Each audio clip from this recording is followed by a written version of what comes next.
Pour Tommy, 22 janvier 1944. Une collection d'aquarelles dessinées par Bedřich Frita pour l'anniversaire de son fils de 3 ans. Cet artiste tchèque de renom, interné au camp de Terezín avec sa famille, voulait laisser une trace de l'éveil à la vie de son Tommy dans ce lieu terrifiant. Le livre vient d'être édité en français aux éditions du Rocher et il fallait tout le talent d'Hélios Azoulay pour faire revivre ces disparus et transmettre l'espoir derrière l'horreur du quotidien. Bonjour Hélios. Bonjour, comment allez-vous ? Très bien, et vous ? Écoutez, je suis ravi de vous entendre et merci pour ces mots d'introduction. Eh bien, moi aussi. Je vais tout d'abord vous présenter, cher Hélios. Vous êtes compositeur, clarinettiste, écrivain et poète. Un parcours éclectique. C'est vrai. Il y a des gens qui pensent que je suis un dispersé. Et moi, vous savez ce que je pense, c'est que plus je me disperse, plus je m'apparais. Donc c'est évidemment un goût un goût et puis une capacité heureuse d'une schizophrène, si je puis dire, de pouvoir me fondre dans un art et m'exprimer par un moyen ou par un autre. Et j'en suis heureux. C'est fatigant, mais c'est enthousiasmant, figurez-vous. Alors, on va parler de ce livre très émouvant. Après la découverte de ces dessins par Léo Haas, l'ami de Frita, quelles étapes vous ont conduit à écrire les textes de ce livre qui nous remplit d'émotions ? Eh bien, écoutez, ces dessins ont été retrouvés, comme vous le disiez, par un homme qui s'appelle Léo Haas, qui allait devenir le père adoptif de ce fameux petit Tommy, qui a eu 3 ans dans un camp de concentration au nord de Prague, à Terezín. Et Léo Haas va déterrer, il va sortir vraiment de sous terre un coffre, rempli, n'est-ce pas, de dessins. Et en dessous de tous ces dessins, eh bien, il y avait des dessins clandestins, on en parlera sans aucun doute tout à l'heure. Il y avait 52 aquarelles pour un enfant, peintes par Bedřich Frita, ce fameux peintre dont vous parliez tout à l'heure. Et ces 52 aquarelles ont été dessinées pour l'anniversaire de Tommy qui avait 3 ans. Et en fait, vous savez, moi, puisque vous parliez de moi tout à l'heure en tant que musicien et que je me définissais en tant que dispersé, n'est-ce pas ? Eh bien, je joue depuis plus de 10 ans maintenant. J'interprète à travers la France et le monde les musiques composées dans les camps de concentration. Et eh bien, vous savez, à la faveur d'un pas de côté, si je puis dire, au sein de mes recherches sur les œuvres musicales composées dans les camps de concentration, qui est un répertoire aussi méconnu que bouleversant, poignant et sublime, eh bien, je suis tombé sur quelques aquarelles magnifiques d'enfance, et qui, si je puis dire, se situaient au pôle opposé de toutes les œuvres d'art qui sortent des camps, qui sont en général, vous savez, des œuvres quand même, comment dirais-je, dures, enfin complexes, évidemment, exactement, tout à fait. Et il y avait dans ces dessins une beauté, une grâce, une délicatesse incroyable, et je me suis dit, qu'est-ce que c'est que ça ? Et j'ai découvert l'histoire de ce père, Bedřich Frita, déporté à Terezín, qui a peint pour l'anniversaire de ses 3 ans, et qui a offert dans le camp ce livre à son fils. Voilà, et je me suis dit, mais comment ça se fait que ce ne soit pas publié en France ? Enfin, je trouvais ça injuste, absurde, vous voyez ce que je veux dire ? Eh bien, j'ai eu la chance que ma proposition soit acceptée par les éditions du Rocher, et que le livre, soit aujourd'hui, enfin, que tout le monde puisse l'avoir entre les mains, parce qu'il me semble qu'il s'agit là à la fois d'un chef-d'œuvre d'amour, un chef-d'œuvre de transmission d'héritage, et puis surtout c'est le chef-d'œuvre d'un père pour son fils. Enfin, je veux dire qu'il me semble que c'est sublime. Oui, et c'est une histoire tragique qui fait penser au film La vie est belle de Roberto Benigni. Alors si Bedřich Frita a pu produire cette œuvre Testament, c'est qu'il était réquisitionné pour produire des pièces à conviction attestant d'une illusoire bientraitance derrière la litanie des interdits et le cynisme des officiels nazis. Oui, tout à fait. Bedřich Frita a fait partie du premier convoi de juifs pragois qui ont dû mettre en place le camp de Terezín, puisque Terezín se trouve environ à 60 km au nord de Prague. Et il a été nommé là-bas par les nazis directeur d'un bureau de dessin technique. Et son but, ce qu'il devait faire, voilà, l'ordre qui lui était donné, c'était de produire des plans, des graphiques, vous voyez ce que je veux dire, et également des aquarelles qui étaient censées dire qu'il faisait bon vivre dans ce camp de Térésine. Mais parallèlement ou perpendiculairement, comme vous voudrez d'ailleurs, à cette œuvre de forçat, de commande, si vous voulez, eh bien, il a dessiné clandestinement la réalité de ce qui se passait là-bas. Autrement dit, des dessins complexes, durs, qui disent l'encerclement de la peur, l'encerclement de la mort, la terreur, la faim. Enfin, vous voyez ce que je veux dire, tout ce que nous savons de ce qui pouvait se passer évidemment dans un camp de concentration. Et malheureusement, dans la volonté terrible, bouleversante et pathétique de tenter de faire sortir un certain nombre de dessins du camp, histoire de gueuler et d'espérer que ces dessins puissent hurler à la face du monde la vérité, eh bien, ils se sont fait prendre, tous ces dessinateurs résistants sublimes, dont Bedřich Frita. Et Bedřich a été envoyé à Auschwitz, où il est mort quelques jours après son arrivée, malheureusement. Oui, et ce livre, qui est imprégné de tristesse, se caractérise par la naïveté de ses dessins. On y retrouve les scènes de la vie quotidienne, accompagnées des préoccupations affectueuses d'un père pour son fils. Oui, quand vous dites imprégné de tristesse, c'est à la fois totalement vrai et à la fois totalement faux, si je puis dire, parce que je crois qu'il y a les deux. Et vous avez raison de le dire, parce que en même temps, il me semble que peut-être que moi, j'appuie toujours sur le fait que ce sont des dessins ultra positifs, comme je vous parle d'un livre d'amour, etc. Mais vous avez quand même raison de dire imprégné de tristesse. Et parfois même, on l'oublie tellement justement, ces dessins nous racontent deux histoires. Dans chaque dessin, si vous voulez, vous avez un père qui offre du rêve à son fils, et en même temps que ce rêve, en même temps que ce soleil, il y a la réalité de ce que vous savez, de ce que nous savons et de ce que je décris dans le texte d'ailleurs qui suit l'intégralité des dessins, là, des 52 aquarelles. Vous avez raison de dire que bien sûr que c'est triste. On l'oublie presque, tellement il y a de miracles là-dedans, tellement il y a de miracles dans tous ces dessins, tellement de joie, tellement d'évidence, tellement de beauté. Oui, et ce n'est pas seulement triste, parce que la couverture du livre m'évoque personnellement celle du Petit Prince. Oui, écoutez, je suis vraiment très heureux que vous fassiez ce rapprochement, parce que je crois déjà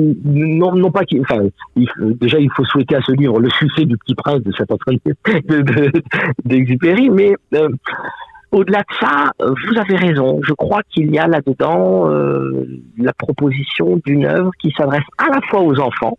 Ce livre a été écrit pour un enfant. C'est-à-dire que autour de vous, autour de nous, nous pourrions offrir ce livre pour Tommy, là, que je viens de publier. Nous pourrions l'offrir, on peut l'offrir à tous ses enfants, sans aucun problème. Et en même temps, c'est un livre qui s'offre aussi aux adultes. Et c'est aussi un livre, et c'est pour ça que j'allais dire que le rapprochement que vous faites avec Le Petit Prince me semble tout à fait juste, parce qu'il est évident que si aujourd'hui les gens qui nous écoutent, père, mère, grand-père, grand-mère, offrent ça à leurs enfants et petits-enfants, il est certain que ces enfants et petits-enfants garderont le livre avec eux, et quand ils reliront ce livre, ils comprendront ce dont nous parlions tout à l'heure, c'est-à-dire ces deux histoires. Je disais tout à l'heure que chaque dessin raconte deux histoires. Vous voyez ce que je veux dire. Donc vous avez raison, je me sens tout à fait flatté, et flatté d'ailleurs pour Frita, au-delà de moi, bien évidemment, que vous puissiez comparer ça au Petit Prince, car c'est vrai que Le Petit Prince, c'est un livre à la fois pour les petits et les petits devenus grands, et je pense que c'est exactement le cas pour Tommy. Oui, et cet ouvrage est un legs pour nous tous, parce que il est aussi la preuve que la dérision s'est imposée comme la meilleure des armes pour résister. Oui, sans doute. Vous avez raison d'insister sur ce terme de dérision, même si c'est une dérision sans doute tragique, bien sûr. Mais il est évident que Bedřich Frita était un caricaturiste. Son métier, c'était de faire des caricatures. Avant que la guerre ne le rattrape, c'était un anti-fasciste. Et il a laissé d'ailleurs, notamment dans les dessins clandestins qui ont été retrouvés et qui l'ont malheureusement envoyé à Auschwitz, dont certains sont reproduits d'ailleurs dans le livre, dans le cœur de mon texte d'ailleurs. Mais il y a des dessins mais qui ont une force de caricature, de trait, je veux dire d'acidité, de profondeur, une force de vibration que je trouve absolument sublime. Et oui, sans doute que, écoutez, l'humour est peut-être une de ces bouées qui nous est envoyée et si on peut, on la saisit au milieu de ce naufrage-là. Et certains, comme Bedřich Frita, oui, je crois, ils ont tenté d'attraper cette bouée. Mais il y avait ce fils, il y avait ce pour Tommy de 3 ans qui était là, qui était vraiment son éclaircie définitive. Oui, et ces aquarelles me font penser aux œuvres des artistes internés dans un contexte similaire au camp d'Émile. Oui. Vous avez tout à fait raison, pourquoi pas. Bien évidemment, déjà l'œuvre du camp d'Émile, vous avez au camp d'Émile d'immenses artistes, bien évidemment, qui sont passés par là et qui ont laissé des œuvres d'une densité effroyable et sublime. Écoutez, oui, Saint-Exupéry, le camp d'Émile, moi je ne vois absolument rien à retirer à vos parallèles. Hein. Alors, dernière question, mon cher Elios, parce que vous êtes très bavard. Oui. Aujourd'hui, Tommy n'est plus de ce monde et ses dessins sont désormais accessibles au musée juif de Berlin. Tout à fait. Après la publication du livre que vous avez entre les mains, les héritiers, les enfants de Tommy, puisque Tommy a survécu lui à la guerre, si son père Bedrich et sa mère sont morts dans les camps, Tommy lui a survécu et il est mort en 2015. En 2015. Eh bien, en tout cas, c'est donc le premier livre publié depuis la mort de Tommy, n'est-ce pas? Eh bien, à la suite de la publication de ce livre, la famille de Tommy, c'est-à-dire les enfants de Tommy ont décidé qu'il était temps de léguer l'exemplaire original de Pour Tommy au musée juif de Berlin. Et j'ai eu le privilège sublime, bouleversant d'y aller, moi, avec un des fils de Tommy pour donner ce livre au musée juif de Berlin. C'était un moment immense et je crois que vous savez, je peux avouer quelque chose. Vous savez, je peux avouer la dernière phrase de mon livre. Je l'écris et je dis c'est un art d'hériter. Eh bien, je crois que c'est ça. Toute cette histoire d'un père à son fils, de Tommy et de Tommy à ses enfants et de ses enfants aujourd'hui au musée de Berlin et maintenant de moi à celles et ceux qui auront le livre entre les mains. Eh bien, il s'agit, si je puis dire, de continuer cette chaîne de transmission parce que oui, c'est un art d'hériter. Je le crois fermement et je crois que si nous vivons, c'est dans ce fait de se continuer à travers celles et ceux qui nous regardent, nous aiment, nous lisent. Et c'est le cas pour Tommy, je l'espère de tout cœur. Eh bien, merci beaucoup, Elios Azoulay, pour ce livre qui est un bel héritage pour les générations actuelles et futures. Force est de constater que l'histoire bégaye aujourd'hui encore et que malheureusement d'autres horreurs se produisent, en Ukraine notamment, avec la disparition de victimes innocentes et la propagande rôde toujours. Bien sûr, oui, que faire, vous avez raison. L'histoire bégaye, oui, vous avez raison. Que faire. Mais la résilience, bien sûr. Oui, sans doute, vous avez raison, la résilience. Et puis, vous savez, je ne sais pas, moi, il n'est jamais trop tard pour être intelligent. Tout à fait. Il faut espérer. Vous savez, Romain Gary disait que désespérer, c'était un manque de talent. Et je crois qu'il ne faut pas désespérer. On a toujours des raisons d'espérer. Merci, Elios. Merci et à vous. Très bientôt. À très bientôt, je l'espère. Au revoir. Au revoir. Qui n'a jamais eu envie de voler? Ce rêve est désormais accessible à tous grâce à la chute libre indoor. L'entreprise iFly, située à Bouc-Bel-Air, vous procurera les mêmes sensations que celles d'un saut depuis un avion. Et pour vous donner un avant-goût, nous accueillons aujourd'hui Aurélie Borne, manager communication et événements sportifs d'iFly. Bonjour à vous. Bonjour. On ne peut qu'être qu'ébahi devant ce concentré de technologie. Comment fonctionne iFly ? Alors en fait, iFly, c'est plusieurs turbines d'avion qui vont permettre de reproduire exactement les mêmes sensations que lorsqu'on saute d'un avion. Donc c'est vraiment en toute sécurité qu'on reproduit les mêmes conditions. Il ne faut pas être cardiaque pour s'initier à cette activité. Alors, il n'y a pas forcément de contre-indication à ce niveau-là. Là, on va plus suggérer d'aller voir un médecin si jamais il y a une quelconque contre-indication de sa part. Mais sinon, nous, ça ne nous empêche pas de faire voler. Et dans la majorité des cas, un handicap physique n'est pas rédhibitoire ? Absolument pas. La seule contre-indication, ça va être la luxation d'épaule qui sera vraiment rédhibitoire. Mais sinon, pour toute personne en situation de handicap, que ce soit malvoyant, que ce soit amputé ou autre, il n'y a aucun problème, c'est totalement accessible. Et peut-on pratiquer la chute libre à tout âge ? Alors, c'est à partir de 5 ans. Il n'y a absolument pas de limite d'âge à part ça, sauf la luxation comme je l'expliquais. Et il y a quelques semaines, les pensionnaires de l'EHPAD La Joliette ont même effectué un baptême de chute libre, un souvenir impérissable d'après leur témoignage. Exactement. Donc là, c'était lors d'un concours ils sont venus faire une activité qui changeait justement vraiment de leur quotidien, et ils ont opté pour la chute libre indoor. Et on pourra même retrouver une citation, c'est que c'était encore mieux qu'un orgasme, d'après elle. Alors à première vue, cela semble assez simple, mais est-ce bien le cas? Quel conseil donneriez-vous à ceux qui découvrent la chute libre? Alors ça va être hyper simple, c'est de venir le plus détendu possible, de profiter au maximum, parce que si on est tendu, ça va venir un petit peu interférer au niveau du vol et des positions. Donc c'est vraiment d'être le plus détendu possible. Vous serez accompagné d'un moniteur, donc il faut juste être concentré, on va dire, sur le moniteur, sur éventuellement ce qu'il va vous dire et vous guider. Mais sinon, c'est juste de s'amuser et de penser à rien, de profiter. Et pour ceux qui sont déjà initiés, vous proposez différents paliers de progression. Exactement. Il y a vraiment une progression qui peut se faire dans la chute libre indoor. Au départ, on est baptême. Donc là, c'est le moniteur qui va vous apprendre déjà quelques positions. Après, on devient autonome. On apprend à voler sur le ventre, ensuite sur le dos, tête en bas, tête en haut. Et effectivement, après, on devient sportif. Et très régulièrement, on a donc des sportifs qui viennent s'entraîner. Ça peut être ou des personnes qui ont déjà pratiqué le parachutisme, ou alors des personnes qui n'ont jamais sauté d'un avion, qui sont vraiment novices à ce niveau-là, et qui ont tout simplement démarré par un baptême chez nous, par exemple, et qui sont complètement devenus passionnés et qui continuent chez nous leur progression. Avec des sessions de durée différentes?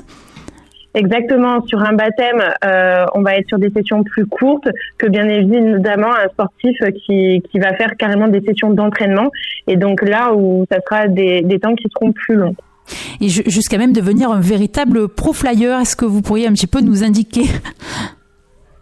Un pro-flyer, en fait, ça va être vraiment une personne qui pratique pas au quotidien, mais très régulièrement, qui fait des sessions très régulières chez nous, qui justement quand on fait la chute libre indoor, on peut avoir plusieurs heures de vol à son actif, et donc c'est ces personnes-là qu'on qualifiera de pro-flyer. D'accord. Et alors, on peut même s'offrir des sessions en famille, et pour les jeunes auditeurs, y fêter son anniversaire. Ah, tout à fait. Il y a plein de choses qui sont possibles chez nous. Autant on peut venir seul et faire l'activité pour son propre plaisir. On peut le partager à plusieurs en le faisant en famille, entre amis, lors d'événements familiaux, exactement comme un anniversaire. Ou même après au niveau professionnel, comme lors de team building, de cohésion d'équipe. Vraiment, c'est une activité qui vient bien vous rapprocher. Et le diplôme décerné à la fin de la session ravira certainement bon nombre d'enfants. Alors ma dernière question, j'imagine si vous avez besoin de plus d'adrénaline encore, il y a le must, c'est découvrir Marseille en réalité virtuelle, et ça permet de survoler Marseille comme un oiseau. Exactement. En fait, on a réalisé des sauts avec les champions du monde de Free Fly, qui sont Greg Crozier et Karine Joly. On a eu la chance de pouvoir réaliser des sauts au-dessus de la ville de Marseille, et du coup maintenant d'en faire profiter au plus grand nombre. Donc c'est vraiment pour le coup le baptême qui va être au plus proche d'un vrai saut d'avion, parce que tout en étant dans le flux d'air, vous allez sauter en fait grâce au casque de réalité virtuelle qu'on va vous mettre. Vous allez sauter au-dessus de la ville de Marseille, et vous allez pouvoir voir donc Greg et Karine voler, faire leur figure, ce qu'ils font dans le ciel habituellement, et puis également survoler la ville de Marseille. On va pouvoir voir la Bonne Mer, le Vieux Port, le Vélodrome. Vraiment, la mer, c'est juste splendide. On s'y croit déjà. Eh bien, merci beaucoup Aurélie Borne pour cette interview. Et puisque ce sont les vacances, si vous souhaitez réserver une session, rendez-vous sur iflyxmarseille.fr. Merci à vous. Merci à vous. Au revoir.